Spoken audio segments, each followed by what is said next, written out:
We're live, buddy. Let's go. Yeah.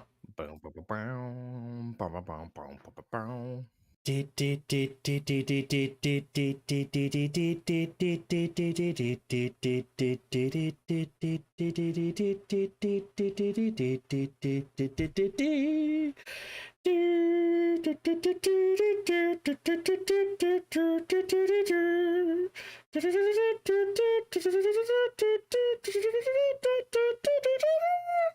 That's my impression of Riho's theme.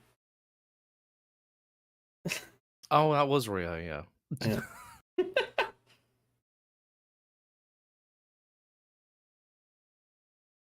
Yeah. Welcome to the stream, everyone. Yep. Reviewing World's End.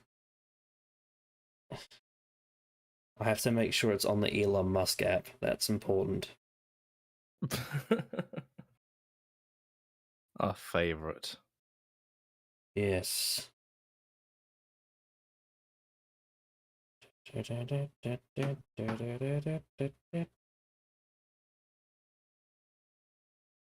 All right, now that's all that's sorted.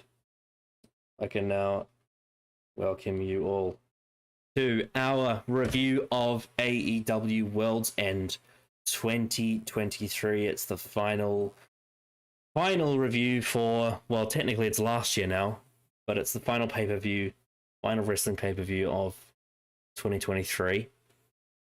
Bringing that to a close. Kind of, just thinking interesting because 2023 is the year that I decided to launch this channel, this extra channel for wrestling specific stuff. And I think we have done, obviously we haven't done numbers because there's still very, very few people that seem to watch it. But in terms of personal creative satisfaction, I think we've figured out a nice groove here. And it's given us more things to do. It has a lot of things now on the plate. And that's the one thing I can always say about YouTube is I never run out of ideas for videos. There's always something to do. Always something unfinished. And now this is just adding more on top of the pile. But yeah, anyway, we have a pay-per-view to talk about. AEW World's End, which took place in American time zone. It took place on the second to last day of the year. For me, it took place on literally New Year's Eve. I got home from work at 5:30. I watched the entire 4-hour pay-per-view, and then I had an hour and a half left of the year. Well, no, 2.5 hours left of the year to enjoy before it was over. So I was fucking knackered by the time it got to New Year's Eve, like the countdown, because I had a long day. This pay-per-view took me days to finish because this is a 4-hour pay-per-view and I couldn't watch it all in one sitting or two sittings. Well, it's a very strange time of year to be watching something because there's a lot going on. It's a very busy time. Yeah. So Lots going on. Did you just do it in sort of approximately 1 hour blocks? Well, I finished the last hour last night. Oh, wow. Yeah, before Dynamite. I see. Interesting. Right. Well, before we get into it, I would just like to announce that for the predictions, you got 7.5 points and I got 10 points. So I absolutely steamrolled you. And one of the funniest parts of this review, not review, but like one of the funny parts of the predictions, is there was a match on this card where both of us got it right and both of us also got it wrong. Because it had two results.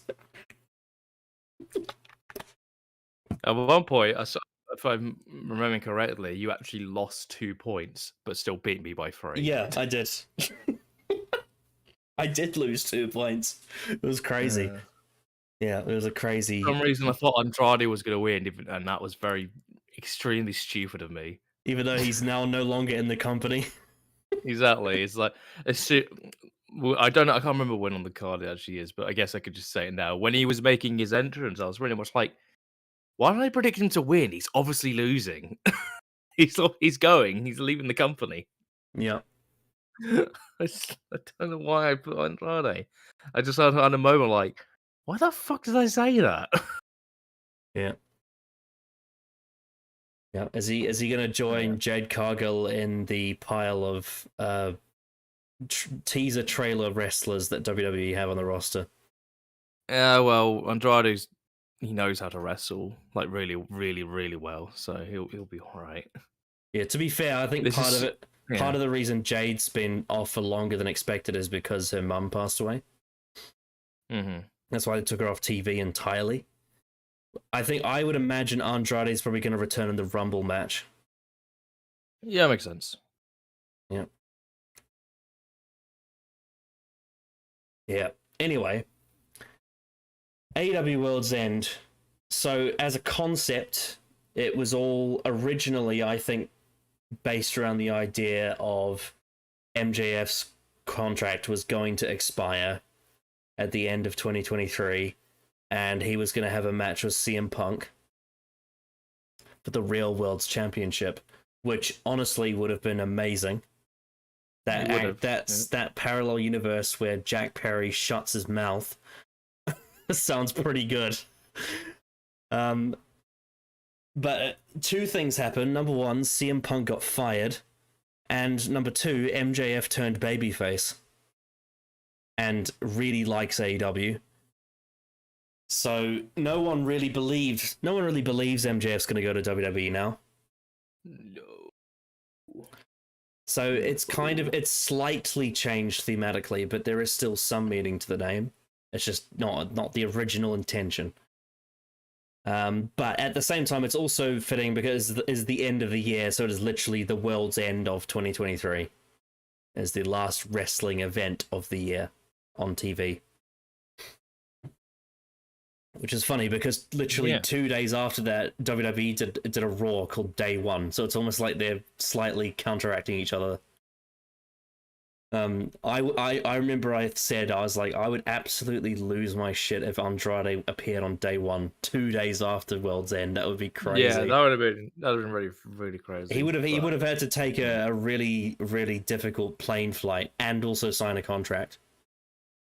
I think WWE could get into legal trouble for that as well, because they would have had to tamper his contract to actually get him to agree to turn up to the building, and that's too complicated. Anyway, they'll probably save it for the Rumble, regardless. But yes, as an idea, I think this is probably initially the right idea for this pay-per-view if they were going to do one at the end of December. It kind of made sense. Mm-hmm. But as for the actual show itself, I would say I have mixed opinions on this. I thought there was good and bad stuff. This wrestling card, if I was to sum it up, feels like a very decent battle royal. If a decent battle royal was a wrestling card. But not a great one. Yeah, because, well, there's one match on the pre-show which is important for the main show, and then the three main events are really important. Mm-hmm. They're like those three. Well, technically it's 4 matches, but we'll count it as 3. The last 3 matches are really important, but everything on the undercard is literally something you could get on Dynamite or Collision. They're all just like obvious placeholder matches, and they're saving big matches for other shows. And I think with them adding stuff to the calendar, right? With Forbidden Door, with All In, and with Wrestle Dream, all 3 of those shows, despite the fact that they're not part of the big 4 of AEW, all 3 of those shows felt like they were important. They felt on the same level as the other ones. They felt that they belonged. They didn't feel like they were added on extras. Yeah. But I think this is the first time since 2019, when they did like Fyter Fest and Fight for the Fallen as pay-per-views, This is the first time since 2019 that AEW has done a pay-per-view that feels like a B show. If you get what I mean. Mm-hmm. This was very unlike them. Not to say that it was a bad show, like necessarily, but it definitely did not feel as significant as the others, which is strange because conceptually it sounds like it would be. Because of what the angle was supposed to be around. So I think if you had told me that this is how the pay-per-view was going to turn out, when, like 6 months ago, I probably would say that sounds a bit disappointing. But in the context of here and now, given that the last 2 months of AEW hasn't been the strongest, I feel like it feels a bit more acceptable to have a show like this. Because if you had a pay-per-view like this when AEW was in their hot streak, it would feel weird. It would. Yes. So it's a bit of a strange show, I think. It is a strange show. And there is one or two things on this show that I was genuinely quite miffed by. Unfortunately. Actually, probably 3 things. We'll get into it. We'll get to them. Yeah. I, unlike you, did watch this all in one go. I watched the pre-show on the bus home, and then I watched the entire pay-per-view on my couch in my living room with my air conditioning. So, we start the 0 hour with Willow Nightingale versus Chris Statlander, babyface versus babyface match, no belts on the line, just a straight up exhibition match. Exhibition match, and yeah. I like both these two. It was for the most part, a good match until there was a bit of a botchy ending. When I think Willow tried to do the Doctor Bomb and Statlander she couldn't quite get the leverage right, and she kind of dropped her in like a very awkward way. But apart from that, it was a solid TV match. That was babyface, but I was expecting it, given that it was double babyface, that there'd be some kind of heelish tease in it, but I don't think there really was there? Not much of it, at least. No. You had Stokely Hathaway on commentary. Yeah, I guess that was the heel presence, wasn't it? Because he doesn't like Nightingale. I just don't. I mean, why didn't they have Nightingale against a heel though? Because people like Stratlander, Gale on the pay-per-view / pre-show. We could have had. I mean, I guess they wanted to do the Halloween like spooky Jill thing, but you could have had Willow versus Julia Hart. I don't know. Maybe Tony Khan doesn't want to beat either of them. Regardless, I mean, I guess whatever. But it was fine match, but it was sloppy ending. Kind of incompatible Pokemon types, though, aren't they? Yeah, I don't think they have much chemistry. It's a bit back and forth. That doesn't really. I wonder if this would have worked better if it was these two in a tag team versus 2 heel women. Yeah, I don't know why they didn't do that. Yeah. It makes more sense. So you don't, because it's a pre-show match. Why would you put a match where someone who's just come off being TBS champion and someone else who is on the rise in terms of the last year? Yeah. Why would you put them in a 1-on-1 match that doesn't mean anything on a pre-show and then give one of them a loss? Literally just have them face bloody Mercedes Martinez and Diamante. There you go, fixed. Just have them have a tag match. It's fine. Yep. Anyway, that was okay. And then after that, we actually got something I really liked, which was a video package hyping the return of Serena Deeb. She has been through some very serious health issues in the last year, and that's why she hasn't been on TV. But she had this video package where, like, it was cutting between wrestling training and her in, like, a straitjacket. Almost like a very, it was quite cinematic in the way it was shot. It was, yeah. Yeah. What is a massive shame is I feel like Serena Deeb would be absolutely perfect for CM Punk's Collision. When Collision was with him, and that it was show booked mainly by him and a committee of others. I feel like she would have really fit in with that show. I've also always thought that if the Blackpool Combat Club wanted a women's wrestler, I think she'd be the one. Yeah, but that's long since gone. Yeah.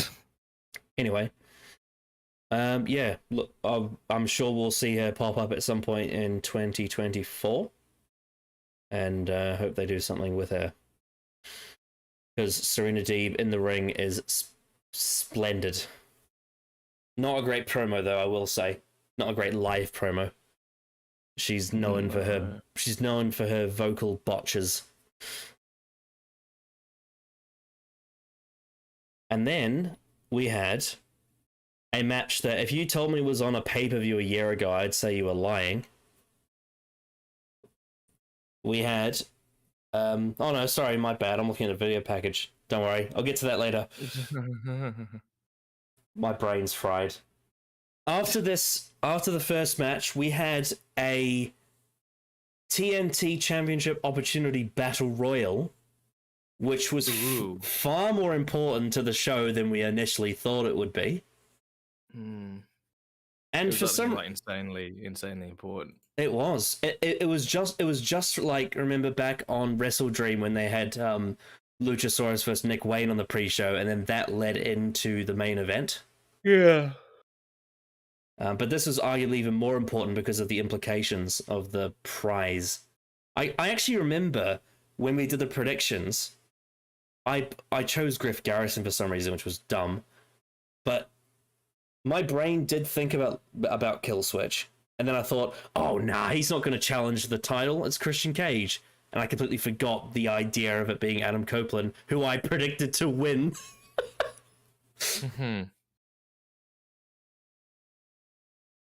But yeah, we had a 20-man battle royal for a chance at the TNT Championship, which I thought was a fine match.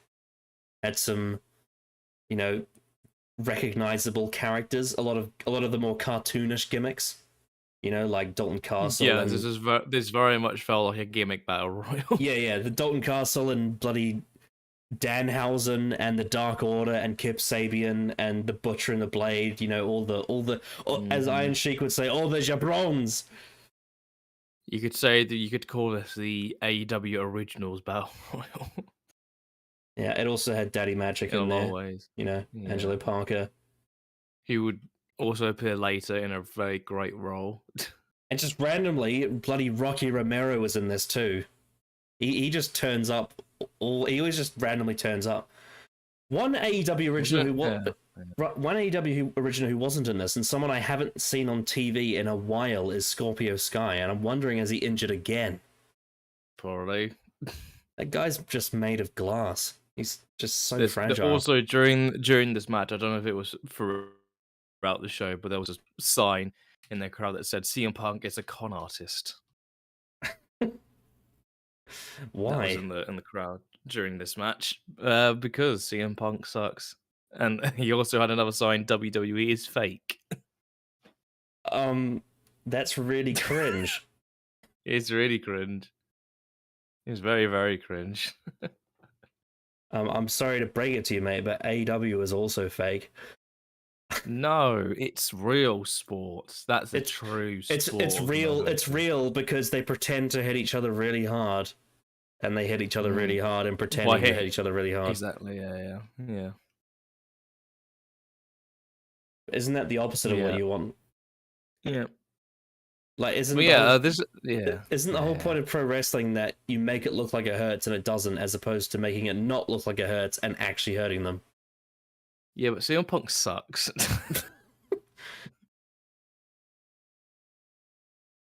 Right. But yeah, if a great spot in this match near the end was that Trent Beretta, I believe it's, if I'm getting the names right, and Danhausen did the best friends hug spot. Mm. and then was immediately eliminated. Danhausen, Yep. And Trent Beretta which was got booed massively. Trent is like he's got I do like Trent a lot. I think he's got a really good look and he's great in ring, and I feel like he deserves more opportunities to shine a bit. And he I has just been, I think, in the last couple months. He got a TNT title shot at one point. I just think there's no room. There's no room for him in a Exactly, singles yeah, way. Like, exactly. there's so many guys in AEW that like Ethan Page is like that, and Mike Santana is like that. They're Mhm. all great, but there's just no room for them. And they get their 5 minutes of fame in a program, and that's kind of it. Yeah, But if I was to with the participants in this match to guess the final two, it probably would be this. I'd at least guess Luchasaurus would be in it. kill switch. You mean? Oh yeah, Kill Switch. They Sorry. were chanting Luchasaurus on Dynamite. Mm. But what was I gonna say? Oh yeah, so they have been telling a story that there is friction between Danhausen and Trent Beretta within the Best Friends, Okay. and Trent is sort of being a little bit on the ends justify the means side of it, and Danhausen is trying to he is like commenting, but he is also trying to show that he cares.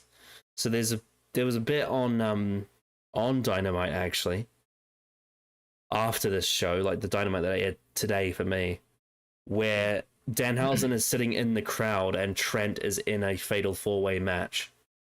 And Danhausen like starts an argument with him, but then when Trent is being unfairly ganged up on, Danhausen interferes and, helps him out. So there seems to be something going on there. And I'm expecting at some point we'll probably get a backstage interview where Orange Cassidy walks in and says, I think you guys should just get along. I think that'll be funny. Regardless, this match was won by Killswitch, and immediately as this happened, I thought, "Oh, something interesting is going to go on in the in the Adam Copeland Christian Cage match now, because that is fascinating." Yeah, I think what they've done with Luchasaurus this year has been really interesting. Mm. I'd say so. I think for the next however long they go about with the patriarchy, whether that leads into probably, I would imagine the best time to end it would be All In. Yeah, I probably. feel that's a good space of time. You've got about what 8, 7 months until then, where you could build up Kill Switch's turn and revert back to Luchasaurus in the Yeah, summer. you could have him win the TNT Championship without Christian. I would say you could probably do. Maybe they cannot go down this route and it'd still be fine, but you could probably do Luchasaurus and Christian Cage at All In. The problem with the TNT Championship is that if it's not on Mm. someone who's absolutely incredible in every way, the TNT title just kind of falters. Like the only Yeah, like a ones that Miro and a I Christian Cage. the only ones that I really love are Cody, Brody Lee, Miro, Christian Cage, and I guess Darby Allin. Those are the only ones that come to mind that were really great. And I guess Joe during that feud. Yeah, Briefly. yeah, Yeah, the most memorable ones for me are Miro and Christian Cage. yeah. I'd also say Brody Lee as well. Oh yeah, yeah. I wasn't watching it at the time, unfortunately, but yeah. Neither was I, and I still remember it. Mm. I remember seeing on social media the match where Brody squashed Cody on Dynamite, and it was just like Vader versus Antonio Inoki from New Japan back in the day. And then the dog collar match. Yeah. The dog collar match where Cody had brown hair. Yeah. But yeah, I guess we'll see going forward where this all will lead to in 2024. Yes, anyway, we'll get to the rest of the Killswitch stuff when we get to the main bit of the show. The main event of the 0 hour was Hook versus Wheeler Yuta. It seems like Hook has kind of got his position is always the 0 hour. That's like his part of the pay-per-view every time they have one. Yeah, for Will the Yuta is again the Ring of Honor pure champion again. So the story going into this match is actually quite unique because the Ring of Honor Pure Championship and the FTW Championship are like polar opposites in terms of culture. In that, the Ring of Honor Pure Championship is all about prestige, it's all about maintaining the rules and, proving that you are the best at a pure style without any, silly tricks or whatever. Whereas the FTW Championship is the absolute opposite of that. It is fuck the world, fuck the rules. I do what I want when I want. And of course, because it was an FTW rules match, it was Hook's home field advantage, if you will. And this was in New York, and Hook is from New York, so that also played into it as well. And Hook won as predicted. I wonder if at some point they're going to have a rematch for the Pure title, and Hook has to try and wrestle a Pure match. Yeah, because here's the thing with Hook. He's kind of been in this position for 2 years now. Yeah. And we probably should get it moving at some point. Because he's been doing the same thing for 2 whole years. Since 2022, he's been FTW champion. And he has had these kind of matches, and it's not really led to anything, unfortunately. And he's sort of lost a bit of steam in terms of momentum. Like, I remember first half of 2022, he was insanely popular, and everyone talks about him. And now it's 2 years later nearly, and no one cares really anymore. They cheer and they pop for him because he's a good wrestler and he's got a good look. But I don't think people don't talk about Hook in the same way they did 2 years ago. Oh, back in like 2021 when he was in Team Taz, and every week it was send Hook. That was the meme. Even CM Punk said it. He said send Hook. And then when he actually had his match on Rampage with Fuego, the pop was one of the biggest pops of the whole year. Any company, any show. Yeah, and I mean, people were going crazy because he threw a judo chop. It was that level of over.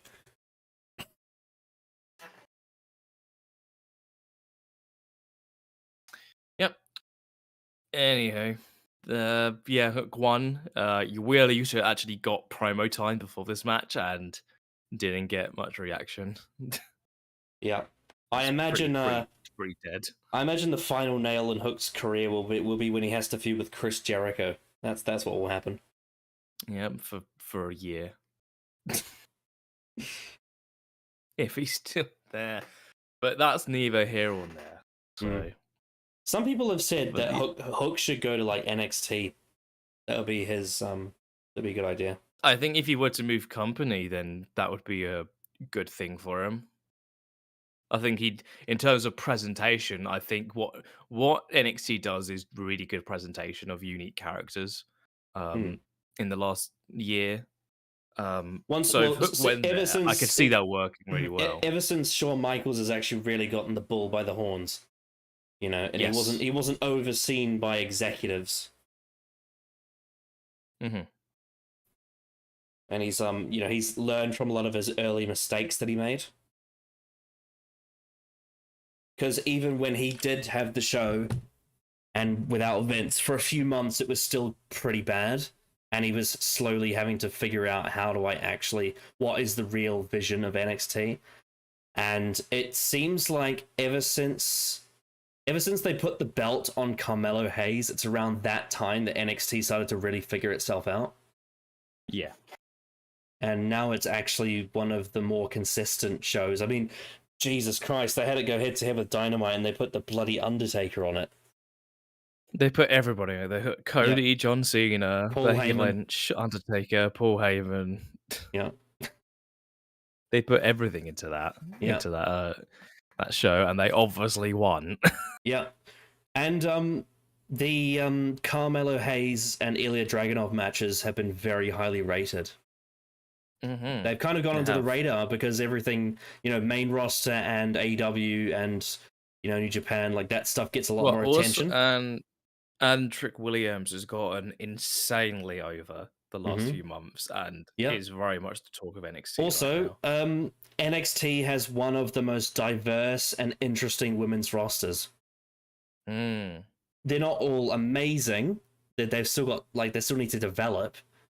But Shawn Michaels has a lot of women's wrestlers on the show all the time. Unfortunately, the main roster has gobbled up their tag belts, which is a bit of a shame, but it is what it is. The one thing that the NXT women's division has really messed up was firing Mandy Rose. That was a big blunder. Because she was in the peak of her career right when she left. Anyway, we're talking about the wrong stuff. AEW World's End. Yeah, Hook versus Phil, yeah, it was fun, it was fine. But again, Hook just needs something. He needs something different. He needs to just literally do anything. I hate saying that. Just have matches on pre-shows. I hate saying that he's stale because he's a cool guy, but he is stale, just subjectively. They've made him stale. They've booked him stale. Yeah.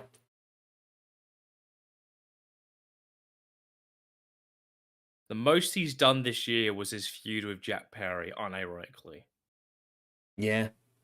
Well, the most he did this year was he participated in a match that got CM Punk fired. Real glass. Cram your I'm river. waiting for someone at AEW to say those words in a promo, and people online to fucking react to it. I can't wait till they do Jack Perry versus Chris Jericho feud and they have a million references to CM Punk. I'm home. Because both of them hate CM Punk. Yeah. And they're both really cringe. Yeah. Anyway, that was the 0 hour. Let's move on to the main show. Yeah. We start the show with a match that was not announced until literally 2 days before the show, maybe even 1 day. It is a smorgasbord of people. It is They had an official name for it, and I can't remember what it was. Well, it's an 8-man tag. It is Claudio Castagnoli, Bryan Danielson, Mark Briscoe, and Daniel Garcia versus. So that babyface team is already kind of a mix, but you can sort of see where it comes from. Ring of Honor, BCC, Pro Wrestling vs Sports Entertainment. I get the babyface side makes sense to me, but then you look at the heel side: Brody King, Jay White, Jay Lethal, and Roosh. 4 guys from entirely different factions, all in one match. Oh yeah. You had little references to the fact that Ricky Starks and Hobbs had a feud last year, which was that feud happened and it should have been better than it was. I feel like for this match, I feel like the star of the match was Daniel Garcia. I think they did. Well, they built a match around him. He got interrupted by Danielson. Before he could do the. Let me give a bit of background. Daniel Garcia was the star of the Continental Classic. He was easily the best thing about it, and he's been. I mean, I've always loved Daniel Garcia, always from day one. Danielson was great. Yeah, but I remember when CM Punk came back, and he came back to AEW, and we were watching Dynamite every week, and we were just why is this young kid always in the main event every week? And then slowly every week I was just oh, he's actually really bloody good. Because he's really good. Yeah. He was having all these tag matches with, Daddy Magic and Cool Hand Ange. That was all fun. Came out with the towel. He's he's only 21 at the time. And then he had a singles match with CM Punk in 2021, and I was like, Jesus Christ, how is this guy so good? Yeah, he's so young. And then the moment when he became I was like, this guy's going to be one of the big stars in the future, was when he joined the JAS at the start of 2022. And was the best part about it. He always was the best part about it. And he did the whole pro wrestling versus sports entertainment thing, and then it was always almost like he was juggling, he was always conflicted between his 2 dads. One of them was Jericho, the other one was Danielson. because Jericho is his sports entertainment dad, whereas Danielson is his pro wrestling dad. And I'm very happy that Garcia has finally gotten away from Jericho, because now he can actually, do the good stuff, because Jericho's really stale. Yeah. But as we said, Garcia was always the best thing about the JAS. Like, he is so funny. He is so entertaining, so talented, yet he is such a good wrestler. And like you said, this match was, again, designed to really showcase him as well as get the big stars on the card. Yeah. They did a face-off in a bit of a mini-match between Danielson and Jay White. That got a lot of chance. Jay White was great in this match. Jay White's always great. Mm-hmm. I think one of my favorite moments of the match is when Daniel Garcia and Brody King on the outside, and at one point Brody King just gets in Matt Menard's face, who's on commentary and does a fantastic job, by the way. Oh, that's another great thing they've been doing lately. In his face. Yeah, that's Matt another Menard's been great on commentary. That is another great thing they've been doing lately. Is Matt's been on commentary during Garcia's matches, because he's really good. He's been it's been the story they've told since 2021 is he's like a caring uncle to Daniel Garcia. He's looked over him, and he feels like he's losing grip of his close one. It's like Garcia's breaking away from him, and Matt Menard is very clearly frustrated. One great detail they've added is they've specified that anyone on commentary, if they get involved, they can get fined. And Matt Menard is not the kind of character that can afford that. Like, big time main eventers like, MJF or Danielson or CM Punk or, one of those like Chris Jericho. Those guys earn so much money that it doesn't matter if they get fined. Whereas Matt Menard is a lower mid-card wrestler, let's be honest. And he has a new kid. At one point in time, he had no money. He was very poor. And Jericho helped him, get back his life back on track. This is a guy who cannot afford to take a fine. But but he has all these heels up in his face tempting him to get involved. And like you said, Brody King goes right up to his face and says, "You're gonna do anything, you little bitch." No, yeah, one of my favorite moments of this entire match is when Brody King just gets in Matt Menard's face and says, "You're not gonna do shit. You're a bitch." Like the way he delivers "bitch," generally was one of my favorite parts of this whole pay-per-view. He generally was just.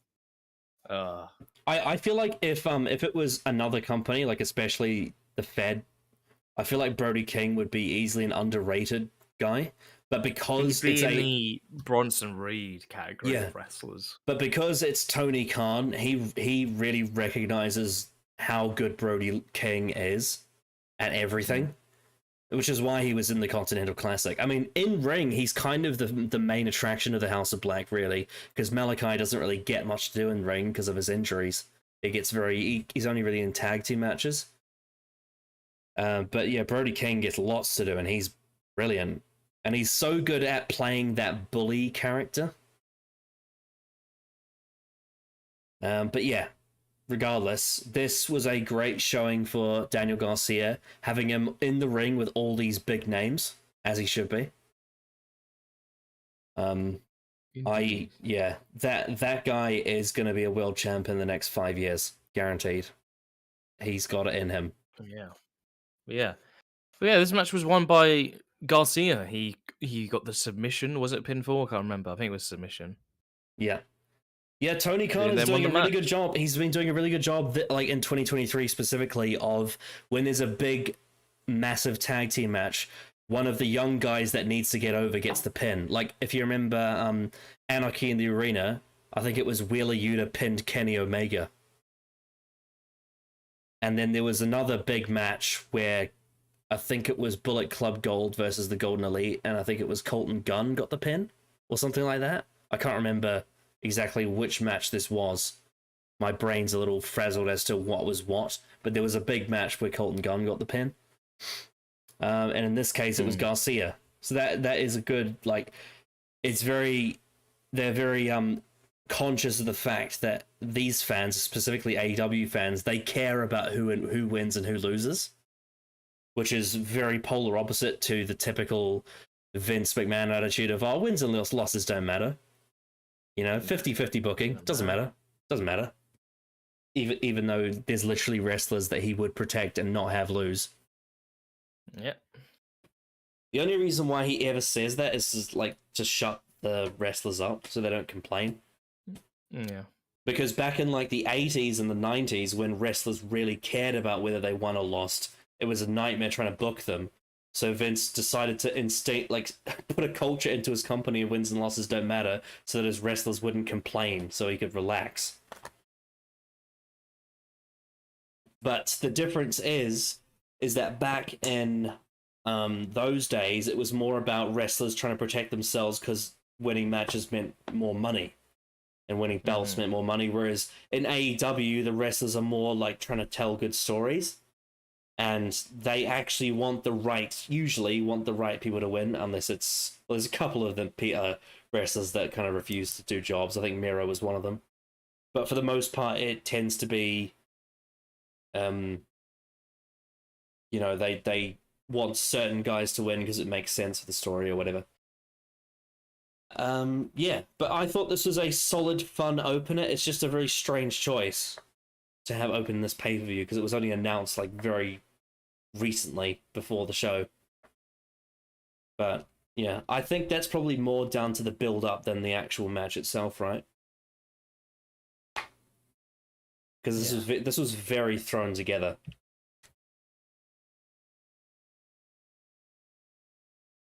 Shall we move on to the next match? Honestly, we can get through the next 5 matches in probably 15 minutes, because that's how much I have to say on all these matches. All right. So we have Miro versus Andrade. This is Andrade's last AEW match. CJ has a finger infection. Which sucks. So. Yeah, that sucks. But they tried to put it as part of the story. And CJ went up to the camera and she went, "My finger infection!" Yeah. The best part about this match for me, the best moment was when CJ Perry said something and then Miro mockingly, in a high-pitched voice, repeated what she said, and that was the highlight of the match. Yep. I really don't have that much to say about this match. This match just happened. Miro was dominant, and then CJ Perry turned on Andrade for a reason. And was this the one thing? Did they have a segment on Dynamite? I didn't see that. No, they didn't. No, they didn't. They've been on Collision mostly, Miro and CJ. But because it's Andrade's last AEW match, they did do one specific spot that they'd been building up to. Is that the figure 8 in wrestling is a very protected move. It is very much with Charlotte Flair and WWE, it is definitely. But what they did here was they had Andrade put Miro in the figure 8, which is almost a guaranteed win, and then CJ sabotaged him. The referee couldn't see because Miro pulled him in, and then CJ pulled Andrade's arms out and betrayed him. And then that's when Miro locked in the game over and won the match. So they did tell, a decent story of betraying Andrade. That's his exit from AEW. Miro and CJ have, it's a kind of furthers their story. And then I'm going to assume that she'll then move on to her next client. And then that'll be Miro's next feud. Yeah. If that's the way they're going to go about it, then fine. Yep. Hopefully it's a bit more engaging. Again, this felt like a TV match, though. It felt like something that belonged on Collision, not pay-per-view. A lot of this pay-per-view felt like TV matches up until the last 3. Yep. After that, we had the women's world title. Timeless Toni Storm versus Riho. As always, Toni Storm is great. Yes, she was fucking hilarious. The best part of this was Toni Storm on the press conference. Jesus Christ, she sold the show. She was so funny. Not only did she dress up Tony Khan in sunglasses and put that hat on him, and she was making all these remarks about how she had to go somewhere. She was holding his hand in despair. It was absolutely hilarious. Having Timeless Tony Storm hold this this nerd's hand. That's the most honest way of putting it. And then someone asks her about, what about these free agents you could possibly, they're trying to hint at like Sasha Banks and Julia and who are the other people that are around, what's her name, Camille from NWA. And she's like, I know who I'll face, Wendy Richter. That was I genuinely laughed out loud at that. That was so good. Fucking Tony Khan being asked about the Jericho allegations while wearing Tony Storm's outfit is, oh Jesus Christ. Well, at least the sunglasses could hide his eyes so he wouldn't show his true feelings. I don't really want to talk about rumors, but this pay-per-view we sold it out, great job, great pay-per-view, and it's a very Tony. And he's either drinking lots of coffee or lots of sparkling water. Or cocaine. Yes. But yes, this match. Again, this is another TV match. Lisa, it very much interfered in this match, and the ref didn't do anything about it. Yeah, Rick Knox was garbage, but Luther was very entertaining. Oh, Luther's always entertaining. Luther's a very entertaining chap. As always, Tony Storm. I love the hysterics. Like when Luther got removed from the building, Tony Storm's just like melodramatic horror at the fact that her butler was gone was so funny. Yeah. And also when Luther caught Riho and then passed him to Tony Storm so she could body slam her on the floor. It's fucking hilarious. This had some very good comedy, but it was never like silly, if you get what I mean. Yeah. I think that this match, if it was, because mainly this match was built on the fact of Rio's bad back. Yes. And that was pretty much the finish. Again, this match very much just, let's put a somewhat popular wrestler with our world champion and go. Well, I think Riho's popular on Twitter specifically because it's like an ironic meme that she's the strongest wrestler in the world, even though she's like 95 pounds. My thing with Riho has always been she's a really great athlete for her size, but her character is very one-dimensional. Yeah.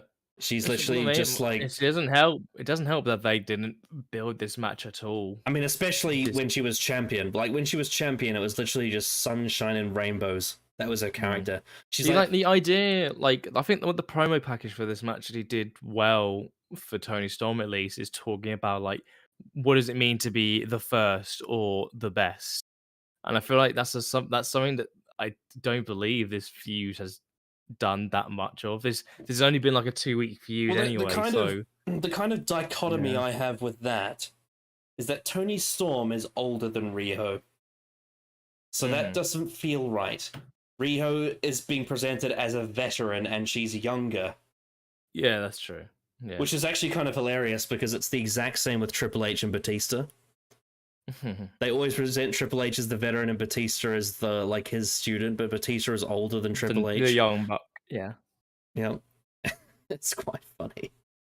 But like, I think there's an idea there with what they've referenced in the promo package, but obviously, like, it's just more of an interesting idea rather than they actually executed any of that. Yes, because why would Tony Khan give TV time to a promo time to a Japanese woman? He wouldn't. He's not going to do that, is he? Also, yeah. So yeah, the finish of this match was I've heard this is Tony Storm's old finisher.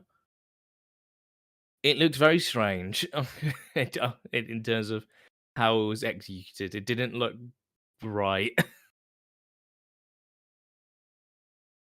I actually can't remember what it was. I need to see it. It was like a weird, like, twisting, it was like a it was like going to an Orton backbreaker, but then it twisted into like a DDT, but Rio didn't really fully rotate. Yeah, I don't know so if it was meant to or not. Yeah, it didn't go right. So what's interesting is I'm pretty sure that It's not exactly the same move, but it's very similar. Mercedes Moné, when she debuted at Wrestle Kingdom, she tried to do a very similar move on, I think it was on Kairi Sane, and that was also botched. Maybe it's because it's a really hard move to make look good. I don't know. It also, you probably just need the right like shape and size of person to do it to. And when you're doing One thing I did like when you're doing it to yeah. like a literal featherweight, I don't know if that works. One thing that I quite liked, that was quite incidental, was that if you after the pretty much near the end of the match and post match, Tony Storm has like a bit of lipstick just like going smeared across her cheek. Yeah, I she actually does thought that. in terms of a look, it's a very good look. She has been doing that a bit recently. It really suits. I think it suits the character quite a bit in terms of like a presentation. I actually quite like it a lot. So I hope she does that more. Well, it kind of insinuates that she's a bit of a mess. Yeah, so what she is, she's insane. Yeah, and that's And of course, her biggest fan Mariah May comes out and throws roses on there and blows them at her. Like, what I like about what Mariah's doing in this role is that she's actually like, it's almost like she's hamming it up a bit. Like it's so like her being starstruck by this woman is so theatrical. She's like, "Oh my god, I'm your biggest fan." Yeah. Please watch my debut match on Dynamite. And Tony Storm doesn't watch it because she ends up going somewhere. Because she doesn't care. Because she's Tony Storm. Timeless Tony Storm. Yeah. So yeah, that match happened. Again, another TV match. Yeah. Great. Like, but Tony Storm was the best part about it. It was just another chapter in the great characters, character journey of... Hopefully she gets an actual feud that kind of works at some point. They should... I mean, I think that the two big names that come to mind that would be relevant are Thunder Rosa and Jamie Hayter. Because those are like her two big opponents. We always sort of just from my past. Jamie Hayter to come back. Yeah, I mean, Thunder Rosa had one tag match on Collision, finally. Very, very recently. Often, like, she hasn't wrestled in like a year and a half, maybe even more. Yeah. She's kind of in the Malachi Black situation where, because she had a back injury, they're being very cautious. But yeah, that was the first women's match of Dante Martin had a promo. They set up a match on Dynamite with Orange Cassidy, which has already happened for us because we've Dynamite's already been and gone. Yeah, so not a great promo, unfortunately. No, Dante Martin's never been the best at promos. It's not his strong suit. No. But he's still very young. I think his friends and brother are more capable with promos than he is. Like, Darius Martin and Action Andretti seem to be better. Like, at least Darius Martin's a better talker, and then Action Andretti does that weird thing where he squashes a water bottle and skulls it. Anyway, speaking of, to go from that to someone who actually has, unlimited charisma, we have Swerve Strickland come out to the ring. And he was supposed to face Keith Lee, finally, and then Keith Lee, unfortunately, didn't pass the test. So apparently he's not healthy enough to wrestle, which I'm honestly, it's kind of concerning. It's very concerning. I actually really worry about Keith Lee's health. Because Keith Lee's a really nice guy. Yeah, it's just not happened for him. Yep. Even though he made the most poorly aged tweet ever, where he tweeted about bloody Walter to Gunther and said, "Oh, poor, what have they done to Walter?" Now everyone quote tweets it bloody 2 years later saying, "Oh, poor Walter." But yeah, like you said, Swerve obviously was going to face Keith Lee, but that didn't happen. So instead, he faced Dustin Rhodes, who's Keith Lee's tag partner. So there was a story reason for it. There was. So on paper, I think I do really like this idea. I think the execution wasn't good. I think they tried. They tried. My issue is the fact that they did a broken ankle spot, and then Dustin Rhodes seems to forget about it halfway through the match. and Yeah. it doesn't affect the ending, if I remember correctly. But either way, this should have just been Swerve just squashes Dustin Rhodes, beats into a pulp and wins, and that's it. 2-minute match, and that's it, and makes Swerve look fucking insanely dangerous. Even if you Instead, they just had an 8-minute match. even if you just slice like a few minutes off it, like if it was 7 minutes or something, or 5 minutes, and you do a lot of the stuff they already did, and you don't do the ankle spot, you just cut out a little bit of the Dustin stuff. Because there is actually good stuff in this match, like near the end, when Dustin's like losing it and he's just like, fuck you! Yeah, there's an element of this where on paper this works, but the execution was not good. Yeah, I feel like I've seen a couple of reactions that this was like insanely bad, and that this was like harmful to Strickland, not majorly, but a little bit. It's like, I don't agree with that. I just think this was a match that was not well executed. It should have just been a squash match. It didn't harm Swerve at all. I just think there was a better way of doing it. I think what this needed to be a chaotic just fight. Like it just needed to be a chaotic fight that ended in Dustin Rhodes in a pile of his own blood, really. Again, referees allowing this match to happen in the first place after what just happened to Dustin. Yeah, it's just more incompetent referees and doctors on screen, which is never good. It's just not good to see. The match itself was fine, but in terms of like presentation, I think I feel like everyone brutalized Dustin. I feel like everyone would like this a lot more if it was on TV and not pay-per-view. Oh yeah, definitely. The one thing I did like about it was Swerve's reaction, like "Don't waste my time," and that was a big factor of whenever he was talking. Oh, I thought Swerve was like, even though this match was very inconsequential and not important, I thought Swerve's performance was actually really good anyway. Because he's always great. Swerve is always a star. And like, I loved it how he after he injured his ankle, he just sat on the top rope and just waited. And you know what I just realized? Because I just looked through the next match. I made a major mistake. Starks and Hobbs were not in the 8-man tag. They were in another 8-man tag. No. It was fucking Brody King, Jay White, Lethal, and Roosh. Someone else. Roosh. There you go. I don't know what I blended those two matches together for some reason. I was like, why did they reference it there? I guess maybe because he feuded with Bryan Danielson. That's all I could think of. No, I don't know. My brain farted. Did a brain fart? Yeah. But yeah, no, whatever. Again, I just wish that Keith Lee was healthy. That's the one thing I have to say about this match. Get well soon, Keith. Get well soon.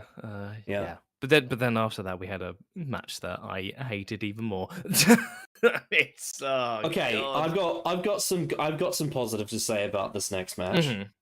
And those positives were siphoned off into a singles match on Dynamite, which was fucking awesome. It is everything to do with Darby Allin and Takeshita was great.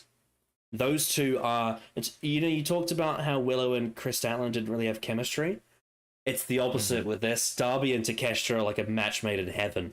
Those two guys are perfect with each other. Everything they did together in this match was amazing. And then they had a singles match on Dynamite, and that was absolutely brilliant. I loved it.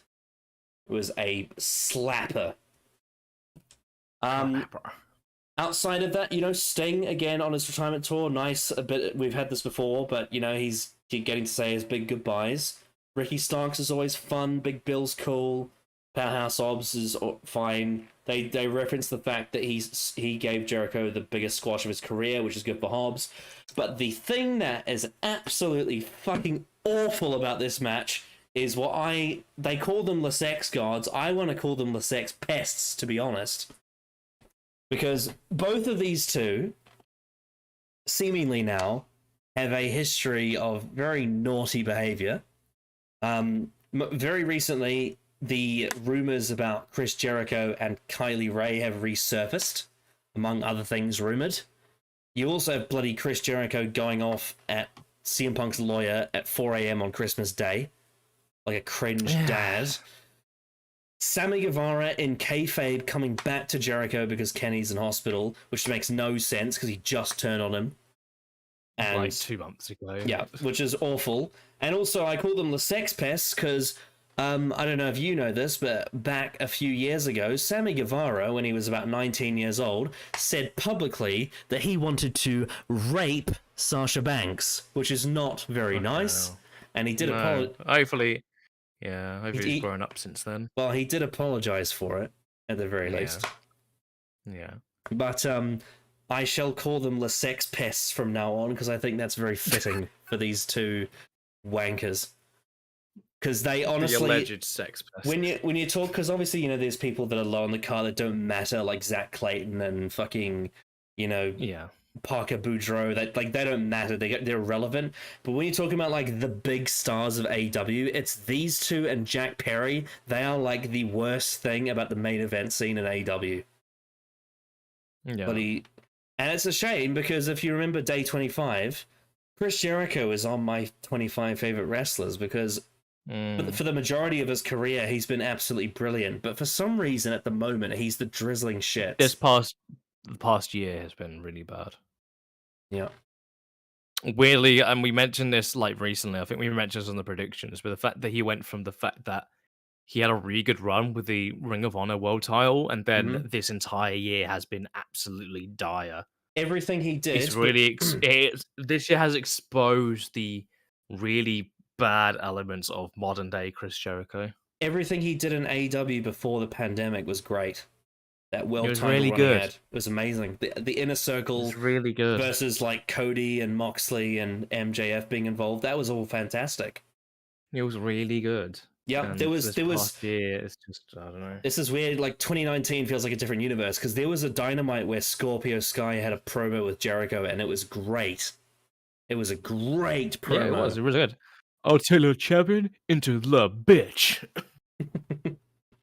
I remember that well. Very early days of Dynamite. Very early days. Yeah. I'm a long since past that. And people were really craving Dynamite because that was when they did the bloody Seth Rollins Fiend Hell in a Cell match around that time. And people were really not... And Saudi Arabia matches like 2019. 2019 was a bad year. Yep. Yeah. That was also... yeah, there was some other bad stuff in wrestling that year. Bloody... yeah. Anyway. Yeah, this match had some very good and very talented people in it, but Chris Jericho and Sammy Guevara are just... They are just dead. They are dead characters. They are pretty much, creatively and just everything they are. And I know this is very facetious and this is an edgy joke, but Chris Jericho has been so bad that he gave Kenny Omega diverticulitis and now he's in hospital. Fucking hell. Jesus. That's literally the memes I've seen online. It's like, oh my god, you're making jokes, Jesus. Fucking hell, guys. It's actually really serious. You know, diverticulitis nearly killed Brock Lesnar. Exactly, yeah. Maybe calm down just a bit, guys. It's like a deadly disease. It's really bad. Yeah, it's there was an NDA sign in the crowd at one point that went viral on Twitter. They chanted NDA at Jericho and they chanted Kylie Ray at Jericho, and I think he just ignored it. Yeah, you obviously would, but I mean, if anyone's read the alleged story, oh boy, if that's true, that's fucked up. If it is true, then that's if really it's true, bad. then yeah, it's not great luck. It's not a great look. I'll ask you a bit of a moral question. If you're Tony Khan and you find out that story is true, do you fire Chris Jericho? I don't know. It depends on how much Tony knew at the time. I don't know. I really don't. I don't know what you do in that situation. I mean, I guess I'd better have a better HR department. I don't know. Well, I mean, I think it was the Full Gear press conference. You know, back when they didn't even have the table, they were just standing in front of cameras. Yes, that clip of him is everywhere when this was going on. And he looks very nervous. Sean Rossett was like, oh, was it an amicable split? He's like, yeah, sure. Well, Kylie Ray did say on a Instagram post that there was no, seemingly on paper, there was no hard feelings or anything like that. So I don't know. I don't know the situation, so I Yeah, can't I mean, fully comment on it. We all don't it's know. probably just like she doesn't want to burn any bridges because she's still, Possibly, very possible, she but hasn't made her yeah, money yet, and you just never know. yeah. You never know. I don't know. Yep. It's not something that I feel I should really know either way. It's more that just hopefully it gets sorted out if it does, and everyone can move But yeah, on no, and people a can lot get of the things right to do, consequences. a lot of things to do with this match were just cursed, to be honest. Yeah. One really good spot though was when Big Bill and Hobbs just played rope with Darby Allin's body Oh yeah, and just that was threw great. him across the ring, and then have all the heels just pose around him. Yeah. That was quite Again, funny. Darby Allin is like wrestling's guilty pleasure because he's one of the best. Yes. Like he's one of the best to watch. But every time I watch him, I'm like, should you really be doing that though? Oh, his body when he gets to 40 is going to be absolutely fucked. I actually like. I don't know if his career is going to age as well as we think it will.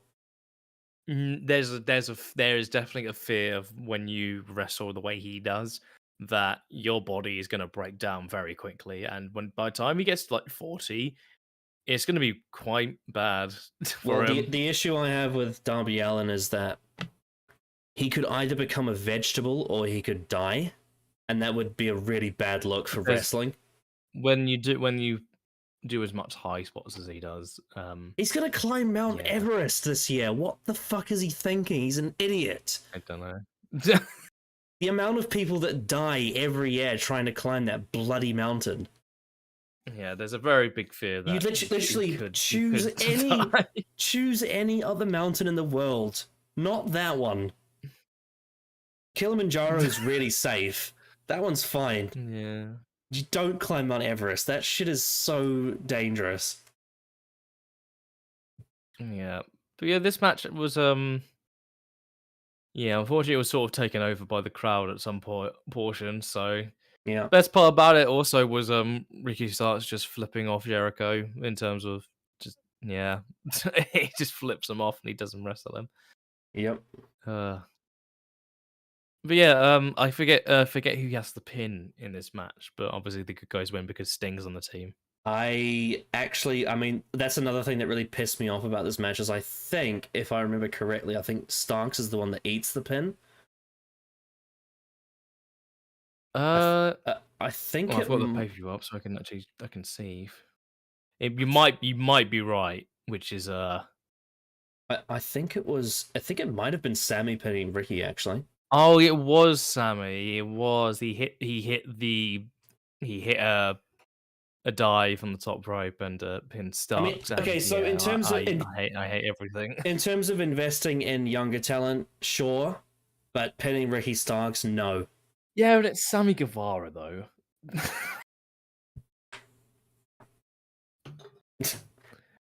No one cares about Sammy. I feel like I'd be a lot more forgiving of it if it was Darby Allin pinning Ricky Starks. Yes, because Darby Allin is actually an interesting wrestler. I mean, I'd say Sammy Guevara is an interesting athlete. He's an interesting person. That's definitely true. That's for true. But in the ring, well, as a wrestling character, I could not give two shits about Sammy Guevara. I feel like there was a period of time where he wasn't as bad as he is now. When you, they obviously at the end of the match they did the whole. This is Sting's last match in New York. Do the whole. I just seen the sign. It's World's NDA.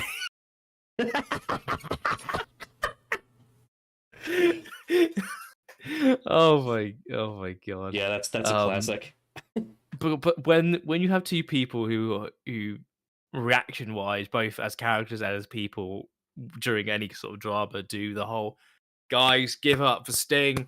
It's his last match here. It's something about it that just makes me cringe so much. Even though on the face of it, it's good because Sting is great and deserves it. But yeah, very awkward match. This was just everything about this was very awkward. You know, I feel like these Sting celebrations would be way more fun if Eddie Kingston was involved because he'd somehow make it funny. Yeah, but yeah, he's gonna have one more match in 3 months' time. Yeah. You know, well, hopefully Darby's still around and it's him. Hopefully. Yeah, hopefully he's... Bloody hell. Oh, I Jesus. feel like if he dies, it'd be really fucking depressing. Revolution's gonna be really, really fucking depressing. I'm not sure what month he's gonna do Everest, actually. I feel like it's soon. I felt like you mentioned recently it was gonna be soon or something. Well, there's only maybe after. There's only a 2-month window of the year where you can do it without, like, you know, actually being able to actually cross that amount of mountain in that temperature with that kind of snow. Because I think during the winter, the blizzard is so bad that you can't even see. So I think it's probably got to be outside of winter, right? Even though it is literally near the equator, it is still winter up there because it is so high up. The altitude is ridiculous. It is like the equivalent of being in a submarine underwater, but it's the opposite of that. It's up in the air. I mean, I guess it's like being in a plane. But yes, you know, thinking back, when Sammy had that match with Cody, Cody's last AEW match, the ladder match, and he did the big RKO off the ladder spot, I feel like that point in time, Sammy was actually really over. It wasn't until they introduced Ty Conti into the equation that they really started to turn on him. Yeah, the sort of presentation of them was and they had the most hilarious shit ever, where you had the very evil Dan Lambert, Scorpio Sky, and Ethan Page preying on Sammy's like lifeless body, and the crowd was cheering that he was losing. And then when Scorpio won that ladder match for the TNT title, like, the crowd popped. It was hilarious. Yeah. Yeah, I don't know. Oof. Who do you think has had the messiest time out of the Pillars? Do you think it's Sammy or Jack Perry? I'd probably say it would be Jack Perry. He did get suspended. Yeah, I mean, so did Sammy, and so did Sammy. But that's true. But wasn't that last year? Not last year, but the year before. Yeah, I'm talking about just overall, like 2019 to now. I guess technically it would be Sammy because he did get engaged, and then he didn't, and then he got engaged again. Oh yeah, that was really bad. It wasn't a great look.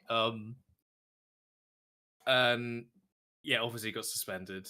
Now, obviously, I guess if we go back to the early days of AEW, before all the mess happened, Sammy was involved in main event angles, whereas Jack Perry was never involved in main event angles. No, he wasn't really. At least until Adam Cole turned up. That's when he started to actually get featured. A little bit, yeah.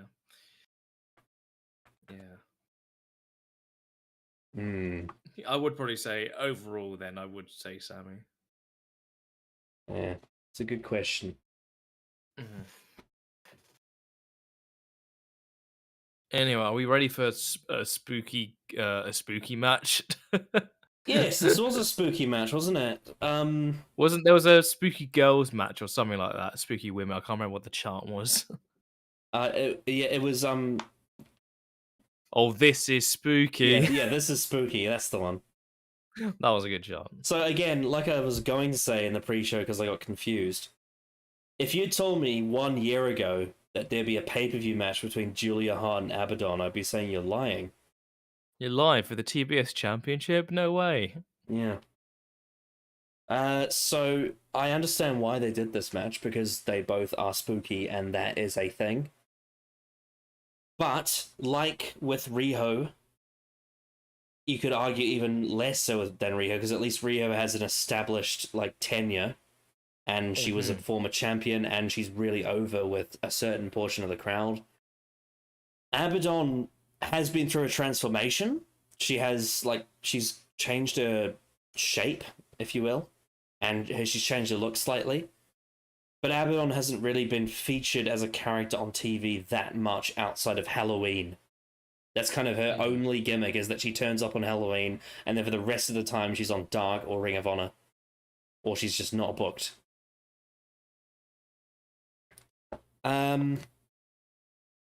It was a house rules match, and Abaddon's stipulation was that biting is legal, because that's what she likes to do.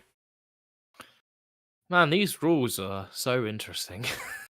The thing I've never really understood with house rules is like, there are so many things you could choose, and they don't over the choose top them. battle royal, best of 3.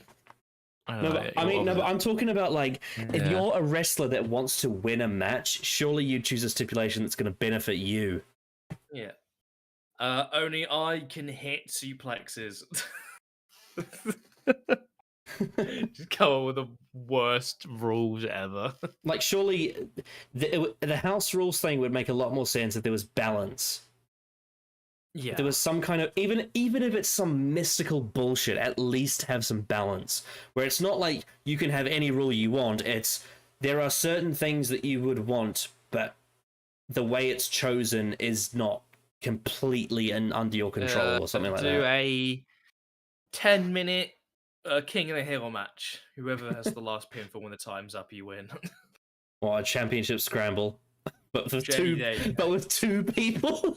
That could work. That could work, because you could very much set that up with a wrestler who gets a win, like a heel wrestler who gets a win like halfway through the match, and then is on the defensive for the entire match, trying every rule in the book to get out of pinfalls and submissions and stuff. There's something there. Do you think maybe with this kind of match with these two characters, they don't want to go down like the Bray Wyatt route of making it too outside the box? Don't know. Because if this was a WWE match, you absolutely know they would do it. It'd be the fucking, I don't know, the Sprite Cranberry like haunted house flush match or something.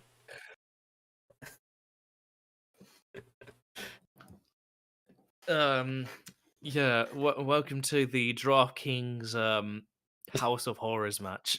Yeah. Something stupid like that. Yeah. Again, this was another mid-card match, that TV match that just I think this was even more. Julia Hart, again, great presentation, but again, this match, not much going for it. I just don't think Abaddon is a credible challenger. She's like literally bottom of the pile when it comes to AEW. So it's lit. This is very much just a win on pay-per-view for Julia Hart, and that was kind of it. And Sky Blue came out to celebrate with her. Yeah.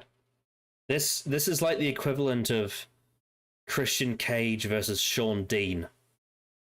That's basically what it is, but for women. Yeah, pretty much, if that was the case. But yeah, now we actually get to pay-per-view level stuff. I will just say, despite the fact that this match was very inconsequential and really didn't need, like, it's just not really worthy of a pay-per-view, Julia Hart's presentation is still really great.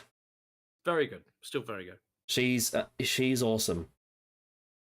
And again, I said this before about Daniel Garcia. She's only like 22 years old. She's so young. Very young. And just that darn good. In terms of everything. Yeah. Really good talent she is. Yep. Now we move on to the main events. And yeah, we get to Adam Copeland versus Christian Cage in a no DQ match for the TNT Championship. Well, finally the pay-per-view actually started. Yeah, about bloody fucking 2.5 hours in or something.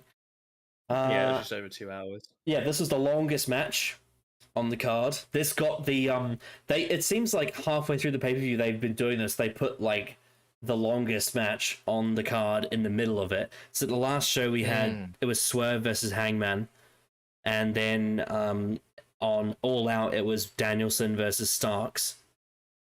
You know, and then I think on Wrestle Dream, what was on Wrestle Dream? I can't remember what the middle match was. Well, it would have been Swerve and Hangman again. It was on there, but I think it was also Danielson versus it was Zack Sabre, yeah. But wasn't that the main event? No. Wrestle Dream main event was Christian Cage versus Darby Allin. Oh yeah, it was. Yeah, that's right. Yeah, they had Danielson. Danielson versus Zack Sabre, and they also had Swerve versus Hangman. And I mean, Wrestle Dream was just a loaded show. To be fair, it was very loaded. Very loaded show. Speaking of loaded, Adam Copeland is fucking jacked. Yes, I thought this was the best Adam Copeland. Massive. I thought this was the best Adam Copeland has been in AEW so far. In ring, definitely. This was absolutely the best thing they've done so far. This match was really good. Yeah, I liked their Dynamite match, but I think this was on a different level. Like this was way better. This was a fantastic hardcore match. Especially because now they've developed the story to the point where Adam Copeland has lost his mind, and now we're actually getting to see, you know, the Edge of old. This was, you know, the Edge that we didn't get to see that now much that we've of gotten rid. Now that we've gotten rid of the Ric Flair element, yes, this can actually happen properly. But also, something I was thinking of when I was watching this that I think I wanted to mention is because of the PG product, right? With his return to WWE, we got a lot of good stuff, but this is the first time in a decade and a half that we've truly had the rated R superstar. If you know what I mean. The one from 05 to 08, when it wasn't PG, it was the ruthless aggression era, and he was a sadistic fuck. And that is what we got here. This is the most the most rated R that Edge has been since 2008, I would say.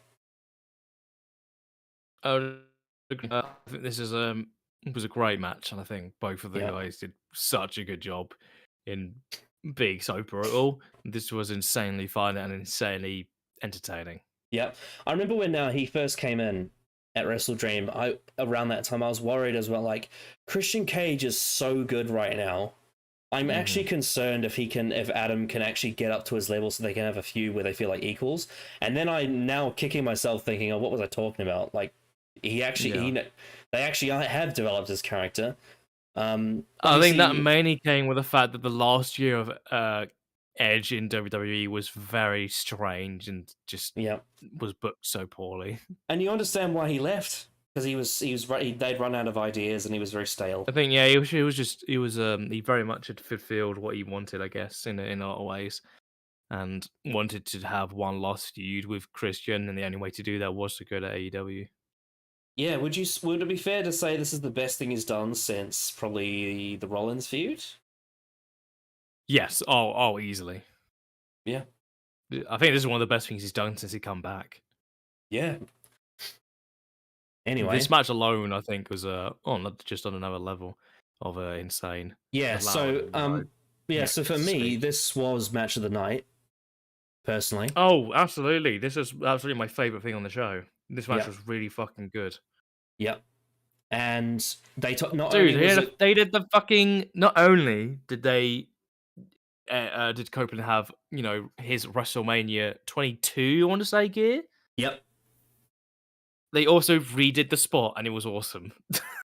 Yes. Oh my god, the flaming table thing. That Nick Flane skid across, which was fucking hilarious. Yeah, when he looked like he landed right on his neck. He's just a pure 18-year-old. Yeah. And what was it like on Dynamite? Christian said, he wanted to end Nick Wayne's career at 18 years old. But yeah, this match was great. These two guys, I mean, they've known each other since they were kids. They have insane chemistry. Like, they just know each other like the back of their hand. And the energy, like, it's so awesome because Christian Cage has been on this long arc ever since he joined AEW. They slowly built up to this heel turn with Jack Perry. and then he became, the patriarch character.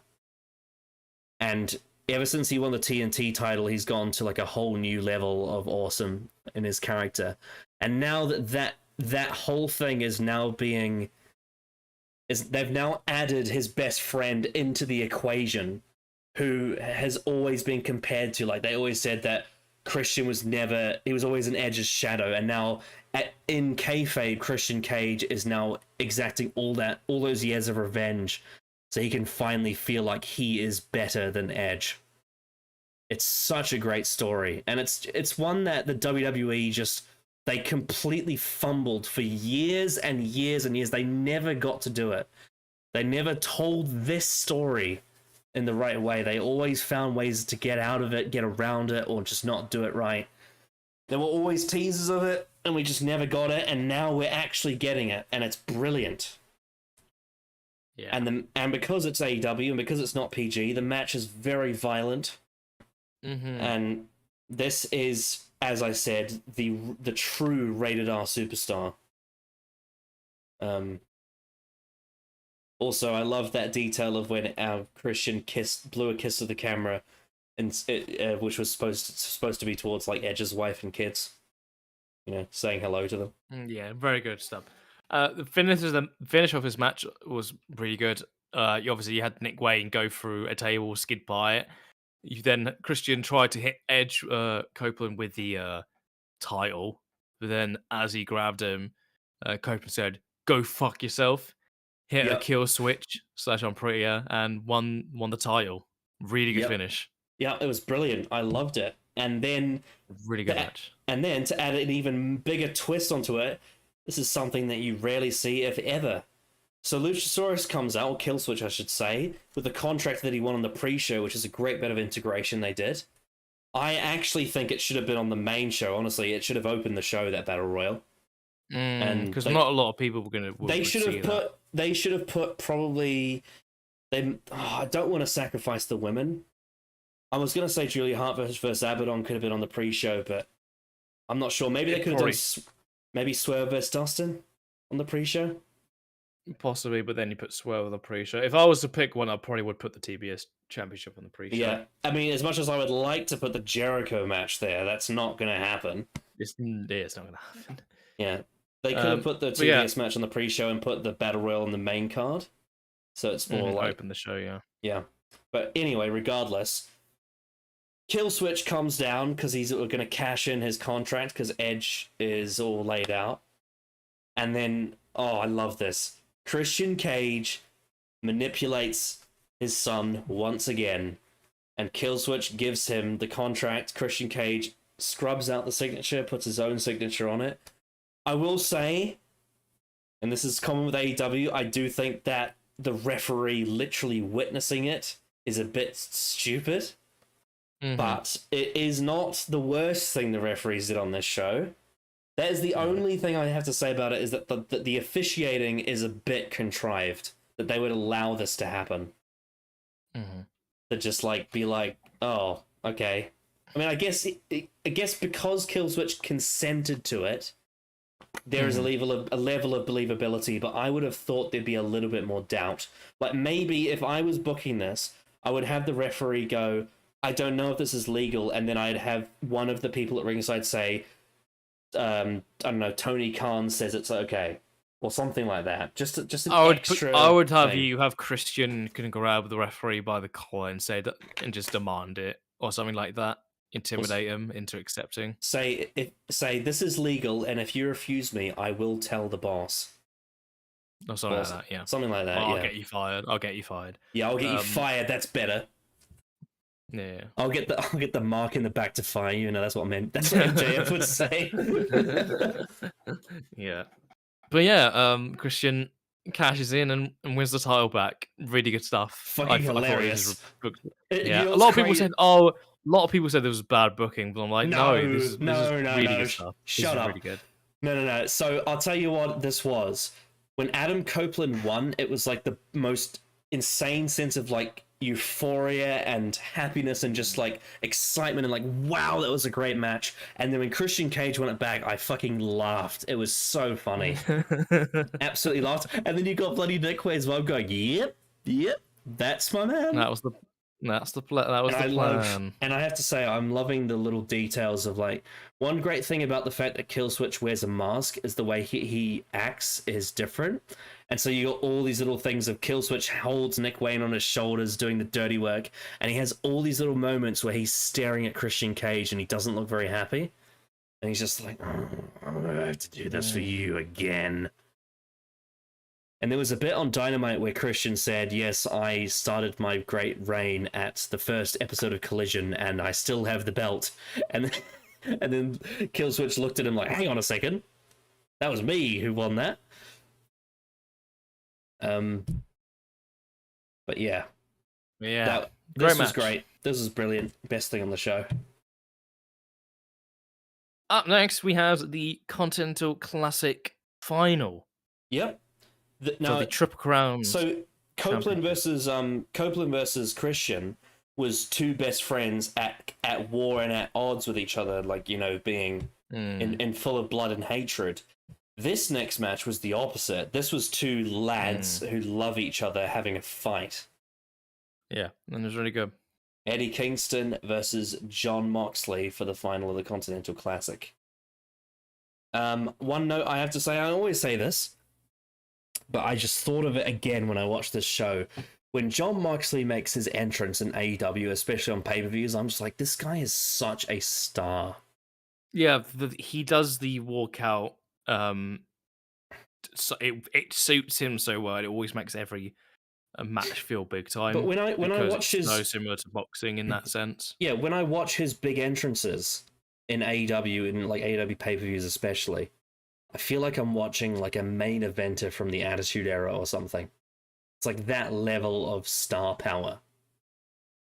It's like, I feel like if he came out with that entrance to face, you know, The Rock or Steve Austin or The Undertaker, like, it wouldn't feel out of place.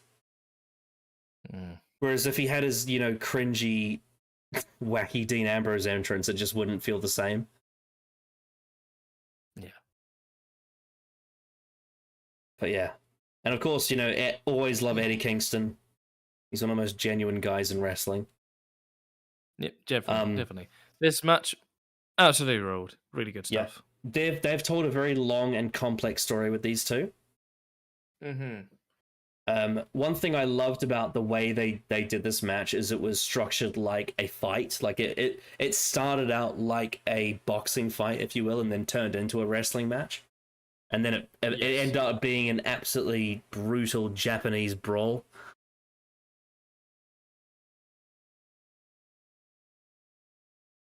Yeah, this match was done very, very well. And one other thing I want to massively compliment about this match was Bryan Danielson on commentary.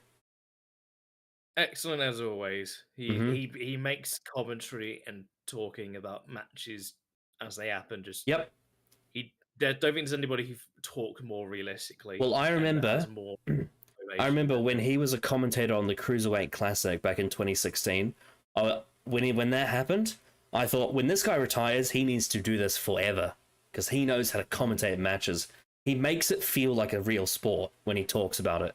And he talks about it with such passion. Because obviously he's so invested in Moxley. Every time Moxley didn't get the upper hand or any time he was on the defensive, you could just hear Danielson just sigh and groan in annoyance.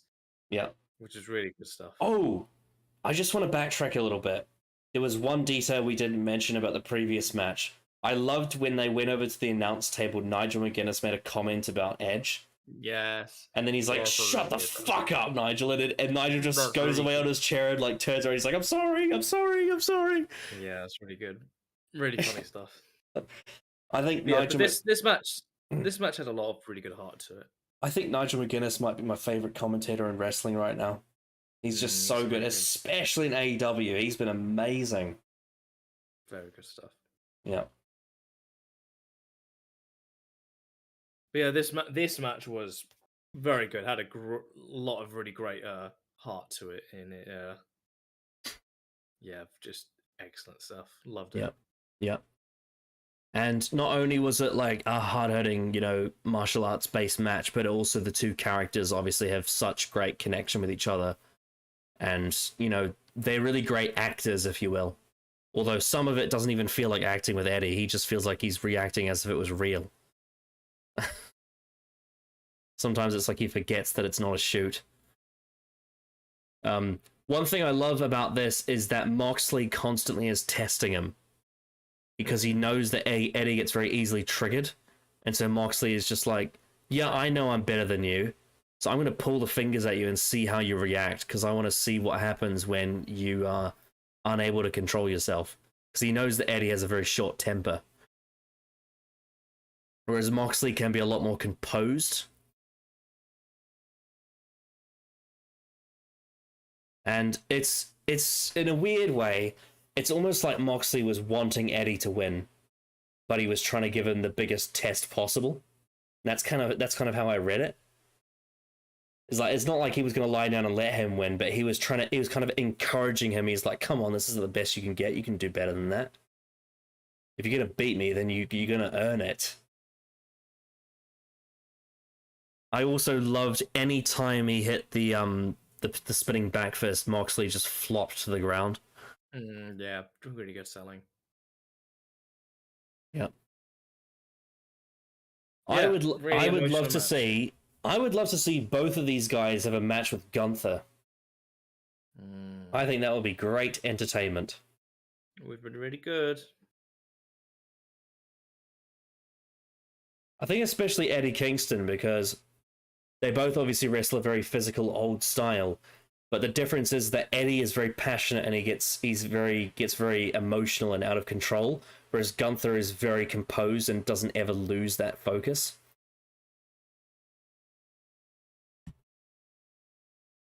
But yeah, I thought this was a fun match. Very good. Love the guys in it. And yeah, thumbs up.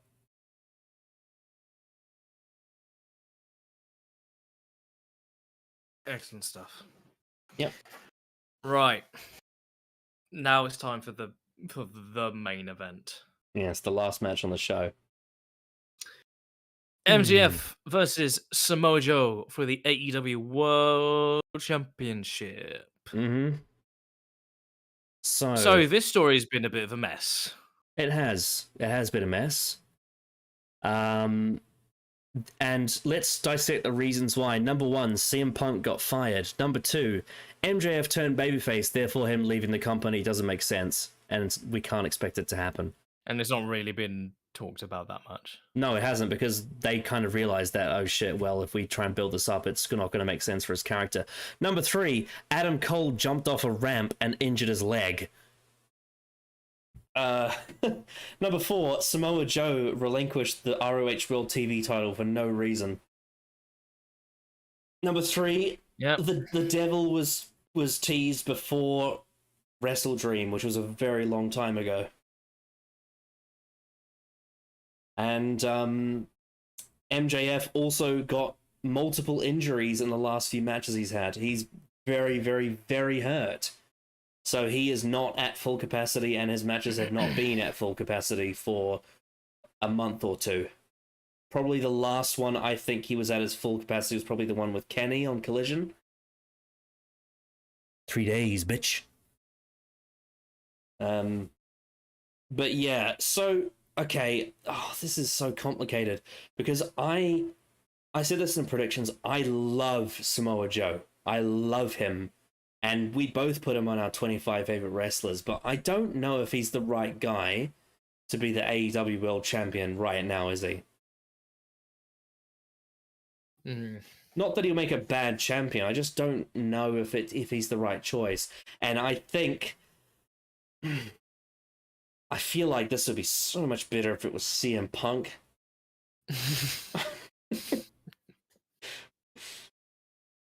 Wouldn't it? It really would. Yeah, my perspective is that I think Joe as world champion is a good idea, and it feels like, especially after Dynamite yesterday, from what I've seen, I haven't seen a lot. One thing that I do think is good is that this will feel like a something that is fresh and can lead to a lot of interesting stuff going forward. Mm.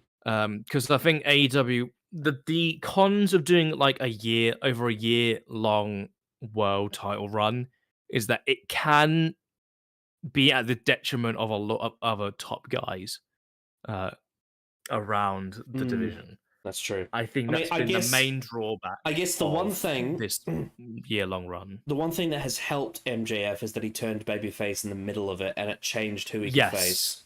Yeah, exactly. I would say that I think long term, Joe being world champion will be a very good idea, and it'll come with great stuff going forward. They've already set that up on Dynamite, and even then, it's a bit confusing in terms of motivation and planning. But yeah, the story's been a bit of a mess, unfortunately. The promo before it, well, not promo, the MGF entrance, was fantastic. Yeah, because this insanely hilarious. Because this was MJF's hometown. Yeah, as a swan song, I guess, to the title run, very MJF way to enter the building, which is really good.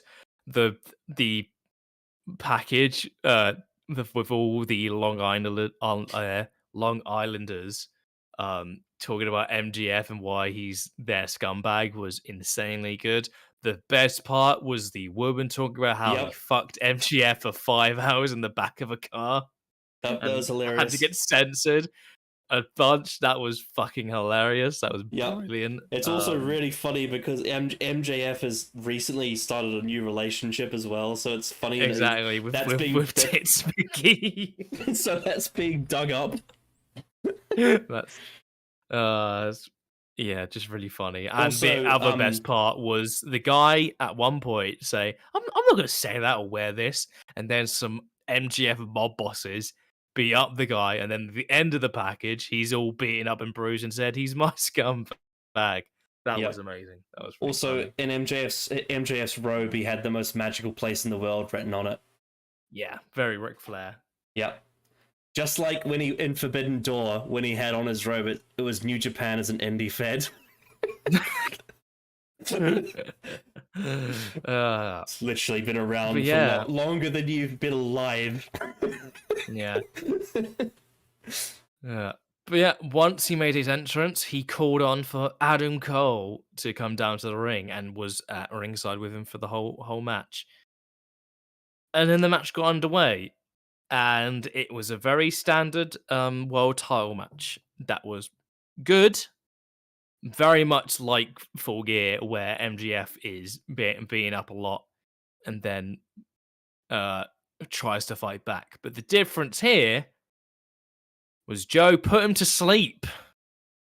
Also, the other part is that when MJF was injured going into Full Gear, it was mostly kayfabe. When he went going into this show, he was actually hurt. He's very banged up. He not only has a banged up shoulder, but he fucked up his hip at the last pay-per-view when he did that elbow drop on the floor. Oh yeah, it was really bad. So MJF is he is hurt. He's very hurt. He did not do a tope in this match like he did at the last show. No. So yeah, unfortunately, because of that, it meant that his in-ring capabilities were limited, and Joe did have to carry the match, which Joe did well at that, I will say. Yeah, he's very good. Yeah. This is not Samoa Joe of 20 years ago. He is older, but he is still great at telling a story and being a massive cannonball. But, Joe's had better matches this year. The match he had with Punk at All In was better than this. Very good match that was. Yeah. And, yeah. But, it was a solid match, and they did something that you barely ever see in, fake wrestling, which was a technical knockout. Where they raise the arm 3 times, and usually the babyface on the third one always... What I will say, I think Bryce, what's his name? Bryce Rensburg or something? Yeah. The referee, yeah. I think his performance in that moment sold me on that finish in terms of me Mm. liking it. I really liked the presentation of the finish a lot. Yeah, it was very confusing. I was like, hang on a second, what? And then Because you his and then face, he generally expected MGF to recover, but he yeah. didn't, and then he hesitated, and So that was the end of the match. what Which you're I saying thought. is the referee is a massive mark. Oh no, he was very biased in towards thinking that MGF was going to win. Yeah. Sorry. But no, but the performance of that finish was very, very good. I enjoyed that quite a bit. Also, Samoa Joe went full suplex Japan City on him. He did like Yeah, all the different he hit him with suplexes. a muscle buster on the apron, which was Oh, insane. yep, he did the bloody tiger Uh, suplex and the dragon suplex and the king suplex and everything. yeah. German suplex. There was a nice callback to the Wardlow ring spot from Revolution 2022. Mm. But this time Cole did actually give him the ring. Yes. Yeah. That But was in the actually end, that was yeah, teasing for later though, wasn't it? it was. But in the end, Joe did get the win. He overcame MGF and put him to sleep and is the new AEW World The Champion. crowd booed. They booed so hard at this. They booed, but it never felt like it Yeah. didn't feel like this is fucking awful. This Yeah. felt like MGF is the hometown Yeah. guy. They love him. It Yeah. was like it was kind of like It was good heat. it It was was like good Clash at the heat. Castle with Drew a bit. Not as Yeah. intense. And they didn't have the weird Mm. bloody what's his face singing after the show. They didn't have that. Yeah, that was very strange. Oh, But in terms of one crowd thing reaction, it was very suited. probably probably my favorite spot of the match, which we haven't mentioned, was when MJF did an F5 to Samoa Joe. That was brilliant. Very good. Very, very good. Yeah. But yeah, this match was good. There was a good main event, but it wasn't the best match on the show. And it wasn't NGS's best title defense. Yeah, I think it was. I think the last two MJF main events haven't been as good as his previous ones, and injuries probably have a lot to do with it, and also booking with Full Gear. The Full Gear one was impacted by booking as well, unfortunately. Mm-hmm. Yeah, but yeah, then after Joe won, he sort of ran away. He just walked off, and that was it for Joe. Well, yeah, his night's over. Yeah. He's won the title. Who gives a fuck? And he would just go back to your hotel and have a sleep, drink a beer. Yeah. He then insulted the town as shown on Dynamite, which was Yeah. a bit strange because I bet Dynamite wasn't in Long Island. No, it wasn't. Exactly. So that felt a bit weird, in a way, because they showed that say this shitty town, but he obviously didn't say Long Island. He did because it obviously didn't get a reaction. Now, I want to say one thing I want to say before we get to the bit that's the big talking point. MJF's sad acting after he lost the belt was exceptional. Very good. I think Cole was like acting as well. What he said, ignoring what happened at the end. I think Cole's words to MJF that you were a great world champion. You gave it everything. You have nothing to be ashamed of. I thought that was like really good stuff. Mm. But then after that, the devil worshippers arrived. All four of them. One of them very larger than the others. And they got Cole and Max in a. I think from what I've seen, the devil worshippers were played by extras until a couple of weeks ago. Yeah, that wouldn't surprise me. Yeah. It was around the time that they lost the belts. It was, or just before that I think the actual people took the form of the devil worshippers. Yeah. They had both Cole and Max, arms behind their backs. Cole is begging for them to hit him instead. Max is telling him no. They go to swing for Cole. The lights go out. They come back on, and Cole's sitting in said chair and seemingly confirms that he is indeed the devil. And the revealed other worshippers of Roderick Strong, Bennett, Taven, and Wardlow. So I think that there are 4 people in that group where it makes sense for them to be against MJF, and Adam Cole is not one of them. No. This seemingly isn't. This really isn't really getting talked about enough. I think in post discussion how this doesn't work. I've seen a lot of people praise it and say it was the right choice. But it makes sense that Cole was because they set it up after All In, ignoring the fact that All In is kind of the factor of why this doesn't fucking work. I feel like the fact that they've ruined that ending of All In really annoys me a lot, and it doesn't work. Mm. Because why wouldn't Cole just attack MJF at All In if that's the main turning point? If that wasn't the turning point, what the fuck was the turning point? Why wouldn't Cole just attack Max at All In and then challenge him again at some point? Why wouldn't he just do that? Again, if it was tied to the idea of MJF's contract expiring, then the timing of that with the CM Punk involvement as well, all of that tying together, there'd be more reasons why that moment specifically was chosen. But the problem with this is that he says he was part of MJF losing the belt, but he didn't really do anything in the match to cause MJF to lose, did he? He kind of just let it happen, and I guess the argument could be that Joe obviously is better than MJF, and then it's like, okay, sure, but Cole very much knows that Max will do anything it will take to win a match. The way to do it is have it make it look like he did it accidentally, but then reveal it wasn't an accident. That's how you would do it. Exactly. That's probably how you do it in this match. Yeah. But then I guess they didn't. I guess they didn't. What you could have had if Adam not had the ring. You could have just not had the ring. Yeah, or they could have done a thing where it's like, I mean, I guess they just didn't want Max to lose the title dirty, did they?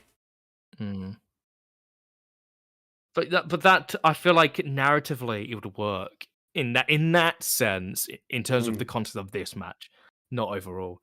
Yeah, because in this case it would be, oh, you don't have your thing to cheat with anymore, which is an MJF classic. Exactly, but you rely on people. The whole point, I think the whole idea of it being Cole doesn't make sense, but if you're going to go with it, you have to have the ending and the big turn. Yeah. Have a moment in this match where it's narratively similar to what Max's whole character has been about for his whole run. Using these words is a little bit, it's not exactly the best way to describe it, but it's the only way I can really explain what I mean when I say the story of the match. If it was MJF can't be a babyface because he can't be a world champion and win a match without cheating, even though he's trying to be a good person, he can't retain the belt without cheating. And therefore, he can never be that babyface that he wants to be. That he can't be. If that's the case he can't beat Joe without the ring, and Adam Cole makes that point of you would never be able to beat Joe without the ring. Yeah, that so sort of and now another question I have is why Joe? Why not someone else? Why does it have to be the big monster? Why on earth would Cole allow someone like Samoa Joe to be world champion? Yeah. Surely, because this has been in the works since. And guess what? Again, if it was CM Punk, this would make more sense. Hell, if this was Jay White, this would make more sense because of them literally having the idea of the fact that he is a man down in the Bullet Club Gold, and the fact they've been beating him up a lot. With Joe, they haven't done that. They faked it. Yeah. Again, I don't understand. And as they said on Dynamite, like, you keep that belt warm, Joe, because Wardlow over here is going to beat you for it. It's like, why on earth would you have Joe? Joe's like a fucking, in kayfabe, he's a fucking monster. He's insane. Why would you not have it be Jay White? Why would you not have it be someone else? I don't get it in terms of Joe being the one to beat Max in this perspective of Undisputed Kingdom. Yeah, I mean there was challenges on TV that would have been easier. Again, this all comes back to the fact of why has Cole turned on Max, and why was it all they still haven't explained, even on Dynamite, they did not explain if this was something that he realized as the friendship went on, or was this the plan from the start? Yeah. I mean, he says MJF is a narcissist. It's like, yes, we know that. We know that, and that's why you're helping him. You're trying to help him try and live a life of dignity, despite the fact that... if this was the plan from the start, why was it prolonged? Why was this prolonged for so long? The whole story was that, despite the fact that MJF probably has core wounds that can never be healed and he will always be a narcissist, you at least are helping him try to live a life of dignity and some level of empathy and moral value that he struggles to find, and you as a character are helping your friend go and have that. It's like you already knew he was a narcissist and now you're judging him for that. It's just strange. It's weird. They haven't done enough to really explain the motivations behind it. And it's annoying because, you know what's funny? Because during the Advent calendar, we reviewed Game of Thrones Season 5. We talked about the Stannis Baratheon scenes, how well acted they are, that they almost convince you until you actually think about how the character is written and you go, hang on, that doesn't make sense. The presentation of all of this in terms of the ending of this show was really good. And the acting from Adam Cole and the dialogue and the way he words everything in the promo is fantastic. He's a great promo, but the actual character motivation is the part that doesn't work. It's so weird. If you're going to have him turn, do it at All In. I'd be so much more happier if the turn happened at All In. And if it's the fact that they didn't think of it yet, well, tough, and plans change and shit like that. But you can't do it now. You have to have it at Wrestle Dream. They had it. That's when they had the Devil start. And if it was always going to be Cole, don't do it until this year. Or just do what you suggested, and have Kyle O'Reilly be the Devil. Exactly. Here's the thing, right? You don't have to have Kyle be a wrestler right now. You can have him be that figurehead. Or even though this isn't the best idea, at least it has a relation to it. I suggested at one point that Britt Baker could be the Devil because she's in a relationship with Adam Cole, and MJF is taking all of her time with him away from her. That could be something. I don't know if it's worth doing, but it's something. Mm-hmm. It's better than Cole. Yeah, it's better than what she's been doing for a year. So, but I guess to just sum it up, I'm not happy with Cole being the Devil.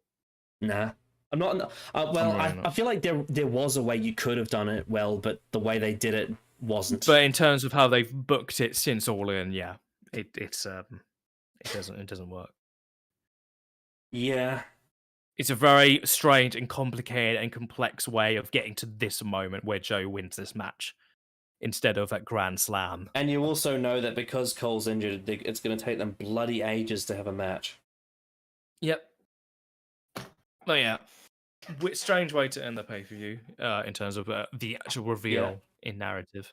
If we're going to compare this to Jimmy's turn from SummerSlam, what do you think? I think Jimmy's is worse. I think when we were in the predictions, we said that if it was Adam Cole as the Devil, that would be worse. But I said it would be worse than it was. If I think Jack Prayer would be worse, and I think it would be worse. This is still just bad though, as well. Cole being the Devil. Yeah, Jack Prayer would just be a big old what the fuck? What fucking waste of time. Well, I wasn't necessarily talking about Jack Perry. I was more being comparing when we said when I said if Adam Cole's the Devil, it would be like when Jimmy turned on Jay at SummerSlam. Oh, that's how when I saw that he was the Devil. Yeah, that's how I felt. But on the predictions, you said it would probably be worse than Jimmy. But I think looking back at it, I think one thing that AEW, even though it probably wasn't the right call, one thing they've tried to do is they are making an effort to try and make it work as much as they can. Whereas after SummerSlam, the Jimmy Uso stuff after SummerSlam is really terrible. Like it's fucking ridiculous. It is awful.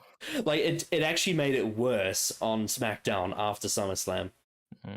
The way that Jimmy explained why he turned on Jay was just incomprehensible gobbledygook.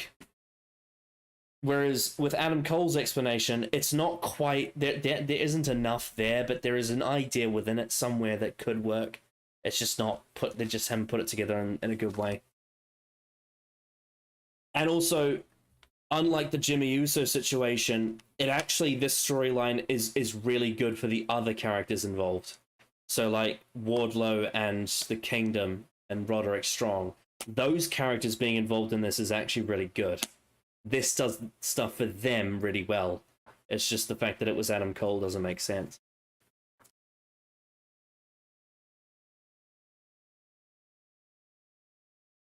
Yeah. Yeah. Yeah, that was World's End. That was World's End. Strange show. It's a very strange show. Yeah, and that was 2023. It was. And I believe the next pay-per-view will be the Royal Rumble, which I'm really looking forward to. That is speaking of things you're actually looking forward to. Oh my god, that is going to be a hell of a show. We're literally only nearly 4 weeks away. Exactly. Because it's on the 27th. Not only are we going to have Cody and Punk in the Rumble match. That's strange. But isn't it AJ's challenging for the title? Is that correct? Am I right? I feel like it's Randy. Or is it Randy? Oh no, you're right. No, it's Randy Orton. Yeah. My bad. Yeah, Randy won that match, and also is going after Roman just in general. Yeah. Regardless, that also is interesting. Yeah. I can't remember what AJ Styles has got something interesting going on at the moment. He's changed his look. Well, I just looked on Wikipedia. It's not confirmed yet, but there is a triple threat to determine who will face Roman. I'm assuming it's going to be Randy. I'm assuming it's going to be Randy. And then there's also going to be a Logan Paul match as well. Yeah, against the tournament winner of the United States Championship. This pay-per-view could be a slapper. Like, it's got potential. All 4 of those matches I can see on that lineup, that's looking good. That is looking good. Assumingly, also a Seth Rollins match too, for the world title. Yeah. And who's the person who might be facing Logan is either going to be Santos Escobar or Kevin Owens. Either of those sound good to me. Yeah. And then obviously they'll probably have a women's title match too. Yeah, very good stuff coming up at the Rumble. Very looking forward to it. Yep, absolutely. Yeah, that should be fun. That was World's End. Yeah, that was AEW for the year. It is now. In terms of what's coming up, I've had very busy Christmas times, and I'm going to be going on holiday soon. But hopefully, before I go on holiday, I'll be able to get out the Day 24 video, which is the second half of the Wheel in Space reactions. After that, after I come back from holiday, I'll be uploading the Church of Ruby Road reaction to the main channel. That will come out. And then after that, there'll probably be some stuff to do. I have an idea to pitch to you for GoAWrestling, if you want to do it. So, most of the wrestling you have seen has been from the 2010s and the 2020s, if I'm correct. Oh, yes. I have an idea for... It's sort of in the same format as EDAR Mini, but it would be for, like, wrestling. Like EDAR Mini wrestling. Retro. So what it would be a series where on each installment of it, we would react to and review 3 matches. The first match being from a match from the 80s, then a match from the 90s, and then a match from the 2000s. I think that could be interesting. That could be interesting, yeah. We can discuss that behind the scenes, possibly. Yes, and I'd be picking out some gems from the WWE Network to go through. Sort of expose you to some of the corners you haven't really explored. and try it. See if I can surprise you with, because there's obviously there's a lot of matches, but try and see if I can surprise you with some hidden gems. And then maybe at some point then I'll surprise you with an absolute stinker out of nowhere to see what happens. Yeah, that would be interesting. Yeah, it would be. So yeah, that'd be fun. But yeah, that's World's End. And in terms of AEW, we'll be doing Revolution at the start of March, Sting's last match. I wouldn't be surprised if it main events the show. I would be shocked if it didn't. Yeah. And I also think it needs to be Sting versus Darby, doesn't it? Surely. Yeah, I'd imagine so. Like, he's only had tag matches, but I feel like his final match needs to be a singles match. Have it be Sting versus Darby, and obviously Ric Flair will be involved in some way. Don't have it be Sting versus Ric Flair, Tony Khan. If you do, I will find you and I will kill you. But yes, and hopefully it's before Darby climbs Mount Everest and not after. Anyway, once again, I will say, get well soon, Kenny Omega. We miss you. And hopefully when you come back, you have nothing to do with Chris Jericho. Because Jesus Christ, Kenny's return run was so good. It was doing so well. And then Chris Jericho got involved and it immediately became shit. Yeah. Also, just before we end, a bit of breaking news. Dolph Ziggler is at New Japan Pro Wrestling at Wrestle Kingdom. Ooh. He's in the crowd watching. Ooh. But he's on focus in camera. Yeah. That's very interesting. Very interesting. I don't know if obviously he's going by Dolph Ziggler, but him and his brother are there. Yes. I mean, I wouldn't be surprised if they become a tag team in AEW at some point. Or Ring of Honor. At all. Yeah. Have we forgotten that Ronda Rousey has been wrestling in Ring of Honor? She did briefly. Yeah. She had a few matches. Yeah. But yeah. I guess we should wrap it up there because I need to go. All right then. Thanks for that. Bid you adieu.